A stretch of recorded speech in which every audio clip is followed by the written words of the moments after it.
Hello, नमस्कार, good morning.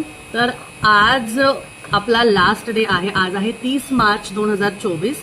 उद्या 31 मार्च 2024 दुपारी 4 ते 6 आपला लॉ ऑफ अट्रॅक्शनचा जो वर्कशॉप आहे, ज्यामध्ये तुम्हाला तुमच्या विचारांमध्ये बदल, तुमची नकारात्मकता कशी बाहेर काढायची, त्याचबरोबर तुम्ही तुमच्या आयुष्यात कसं तुमच्या गोष्टी अचीव करायच्या, एखादी गोष्ट तुम्हाला हवी असेल तर ती अट्रॅक्ट कशी करायची, त्याची पद्धत काय आहे.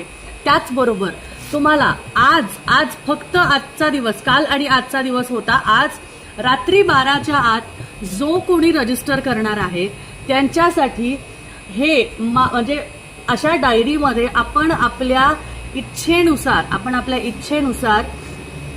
स्क्रिप्टिंग टेक्निक कशी लिहावी, आपल्या ब्रह्मांडाला कसं पत्र लिहावं, कशा इच्छा पूर्ण करून घ्याव्या, ह्या सगळ्या गोष्टी मी शिकवणार आहे. ऍडिशनल ही गोष्ट